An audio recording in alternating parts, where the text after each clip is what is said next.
இந்த கேள்வி வந்து எனக்குள்ளே ரொம்ப நாளாக இருந்த விஷயம். மேபி ஃபினான்ஷியலி ரொம்ப வேகமாக வளரணும்னு நினைக்கிறேன். என்ன தான் நான் பண்ணாலும் என்னுடைய முயற்சிகள் தாண்டி என்னால் வந்து ஒரு ஒரு பெரிய ஒரு க்ரோத் என்னால் பார்க்க முடியல அப்படின்னு நினைக்கிறவங்களுக்கு மேபி இந்த வீடியோ, இந்த இன்ஃபர்மேஷன் யூஸ்ஃபுல்லாக இருக்கும்னு நினைக்கிறேன்.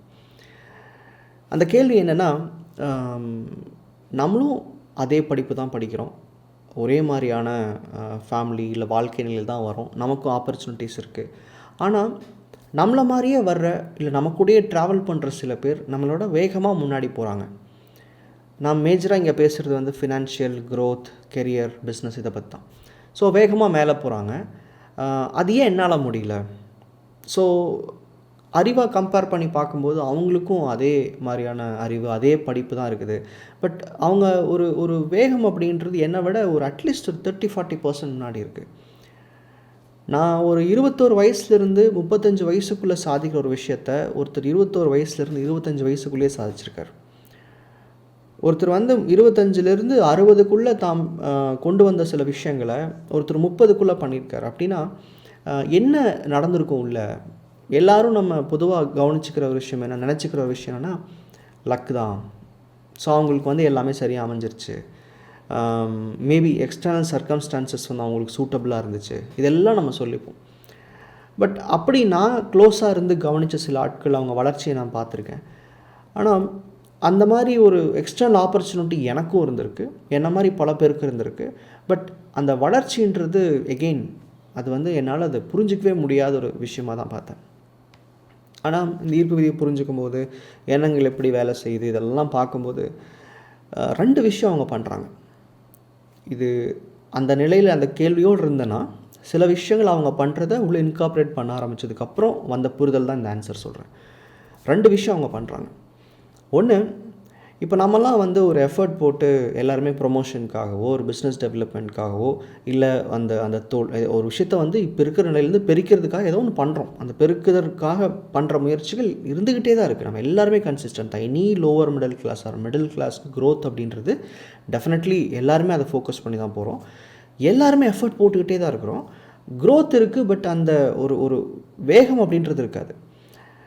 25 வயசுலேருந்து நீங்கள் 50 வயசுக்குள்ளே போடுற எஃபர்ட்டை இவங்க, அதாவது இந்த ஃபாஸ்ட் க்ரோத் பார்க்குறாங்கள, அவங்க வெறும் 2 வருஷத்துக்குள்ளே போடுறாங்க. எஃபர்ட் அப்படின்றது ஹார்ட் ஒர்க்கா, நேரமா அப்படின்னு கேட்டால் அதை நீங்கள் தனித்தனியெல்லாம் பிரித்து பார்க்க முடியாது. உங்களுக்கு இருக்கிற அந்த கனவுகள் 30, 40, 50, 60 வயசில் நடக்கும்னு நினைக்கிற விஷயங்கள், அவங்கள பொறுத்த வரைக்கும் எனக்கு இன்றைக்கி வேணும், இப்போ வேணும், எனக்கு இந்த நிமிஷம் இருந்தாலும் ஐம் ஹாப்பி அப்படின்ற மைண்ட் செட்டில் தான் அவங்க ஒர்க் பண்ணுறாங்க. அதனால் நீங்கள் ஒரு கன்ஸ்ட்ரக்டிவாக ஒரு 15-20 வருஷம் போடுற எஃபர்ட்டை அவங்க 2 வருஷத்துக்குள்ளே போட்டுறாங்க.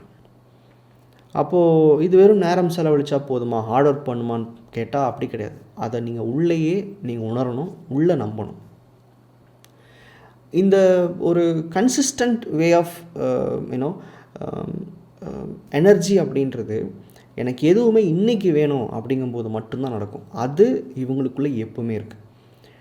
நம்மளுடைய மேபி பாஸ்ட் பிலீஃப் சிஸ்டத்தினாலேயோ இல்லை நம்ம பார்த்த விஷயங்களை வச்சோ, ஓகே இதெல்லாம் செய்கிறதுக்கு 5 வருஷம் ஆகும், இதெல்லாம் முடிக்கிறதுக்கு ஒரு 10 வருஷம் ஆகும், இதை நான் வந்து 45 வயசுலாம் பண்ண முடியும், அது வரைக்கும் எனக்கு ஃபேமிலியை பார்க்கும், இந்த மாதிரி நமக்குள்ளே இருக்கிற ஒரு ஒரு லிமிட்டிங் பிலீஃப்ஸ் அவங்களுக்குள்ளே இருக்கலாம். பட் ஒன்ஸ் அந்த மோடுக்குள்ளே அவங்க போயிட்டாங்க, அதாவது எனக்கு இது முடிக்கணும் அப்படின்ற அந்த மோடுக்குள்ளே போயிட்டாங்கன்னா, நம்ம 30 வருஷம் போடுற எஃபர்ட்டை வெறும் 2 வருஷத்துக்குள்ளே அவங்களால பண்ண முடியுது. ஸோ இது வந்து அவங்களுக்கு ஸ்பெஷல் எனர்ஜி இருக்கான்னு கேட்டால் இல்லை. ஸோ நானும் நம்பினேன், என் லைஃப்பில் வந்து ஒரு 15 வருஷம் தாண்டும் போது தான் ஒரு பெரிய ஃபினான்ஷியல் க்ரோத் பார்க்க முடியும், அப்போ தான் வந்து ஃபினான்ஷியலி ஸ்டேபிளாக இருக்க முடியும், இதெல்லாம் நானும் நம்பியிருக்கேன். ஆனால் உண்மை என்னென்னா, உங்களுடைய தேவைகளை தூரமாக வச்சுக்காமல் 40, 50, 60 நீங்களே டைம்லைன் செட் பண்ணி தள்ளி வச்சுக்காமல் பக்கத்தில் வச்சுட்டிங்கன்னா, உங்கள் முயற்சிகளும் அதுக்கு தகுந்த மாதிரி, உங்கள் எண்ணங்களும் அதுக்கு தகுந்த மாதிரி ஃபைன் டியூன் ஆகுதுன்றது தான் உண்மை. ஈர்ப்பு விதி இன்டைரக்டாக இதை தான் உங்களுக்கு சொல்லிக் கொடுக்குது. நீ உன்னோட எண்ணங்கள் என்ன வச்சுருக்கிறியோ அதை மேனிஃபெஸ்ட் பண்ணுவேன். ஒருத்தர் என்ன பண்ணுறாரு, தன்னோட எண்ணங்களில் 35 இந்த கோல், 40 இந்த கோல், 45 இது, 60 இதுன்னு வைக்கிறாரு. ஆனால் இவர் என்ன பண்ணிடுறாரு, 27 வயசில் எனக்கு இதெல்லாம் இருக்கணும் அப்படின்றார். அப்போது டைம் லைன் அப்படின்றது நம்ம மைண்டில் வச்சுட்டோம் அப்படின்னா, நமக்குள்ளேயே அதை பற்றின ஒரு ஒரு பேசிக் ஐடியாலஜி, சரி எப்படி இருந்தாலும் நெக்ஸ்ட் இயர் தானே 20% க்ரோத் வரும், அது இவருக்கு இல்லை. ஸோ அவங்க இலக்கை செட் பண்ணும்போது, இலக்கை வந்து யோசிக்கும் போது டைம் லைன் வைக்காமல் எனக்கு இன்றைக்கி வேணுன்ற மைண்ட் செட்டில் வேலை செய்கிறனால தான் அவங்களுக்கு அவ்வளோ எனர்ஜி, அவ்வளோ எஃபர்ட் அவங்களால போட முடியுது. ரெண்டாவது முக்கியமான விஷயம் இதில் என்னென்னா, கன்சிஸ்டன்சி தான் ஒரே ஒரு விஷயம். எனக்கும் தெரியும் இந்த பிஸ்னஸை க்ரோ பண்ணுறதுக்கு இந்த வேலையெல்லாம் பண்ணணும். பட் அது எல்லாத்தையும் நான் ஒரே மாதத்தில் பண்ணுறேன்னா அப்படின்னு கேட்டால் இல்லை. எல்லாத்தையும் ஒரே டைம் பீரியடில் பண்ணுறான்னு கேட்டால் இல்லை. நம்ம போடுற முயற்சிகளை ரொம்ப பிரித்து அதை வருஷம் வருஷம் இன்வெஸ்ட் பண்ணுறோம். அந்த எனர்ஜியோ அந்த எண்ணத்தையோ அந்த ஒரு புது முயற்சியோ மெதுவாக கன்சிஸ்டண்ட்டாக பண்ணிக்கிட்டு இருக்கோம். அவங்க அந்த ஃபாஸ்ட் க்ரோத் பார்க்கணும்னு நினைக்கிறவங்க, ஏன் இதுக்கு நான் 2 வருஷம் வெயிட் பண்ணணும், ஏன் இதுக்கு நான் 1 வருஷம் வெயிட் பண்ணணும், ஏன் இன்றைக்கி நடந்தால் எனக்கு என்ன அப்படின்ற மாதிரி அவங்களுடைய அந்த மொத்த எனர்ஜியை 1 வருஷத்துக்குள்ளே 6 மாதத்துக்குள்ளே 1.5 வருஷத்துக்குள்ளே அவங்க எஃபர்ட் போடுறாங்க. இது ஒன்று தான் டிஃப்ரென்ஸ். ஆப்பர்ச்சுனிட்டி வைஸ் இந்த உலகம் உங்களுக்கு கொடுக்குற இந்த ஆப்பர்ச்சுனிட்டின்னு சொல்கிற எல்லாமே காமன் தான். முதல்ல தனக்கு வேணுன்ற விஷயங்கள் இப்போவே வேணும்னு நினைக்கிறது, அதுக்காக எனர்ஜியை மெதுவாக போடாமல் ஒரே இடத்துல ஒன்றா குவிக்கிறது, இந்த ஒன்று மட்டும்தான். அப்போது நம்மளுடைய முயற்சிகளை தொடர்ந்து கொண்டு வராமல் இன்கன்சிஸ்டண்ட்டாக இருக்கிறது தான் என்னை பொறுத்தளவுக்கு செகண்ட் ரீசன் சொல்லுவேன். இலக்குகளை ரொம்ப பக்கத்தில் வச்சுக்கோங்க. கன்சிஸ்டன்சியை ஒரு 1.5 வருஷம் 2 வருஷம் வச்சுக்கோங்க.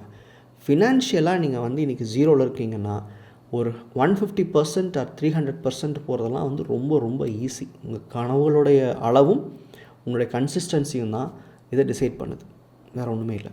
நன்றி.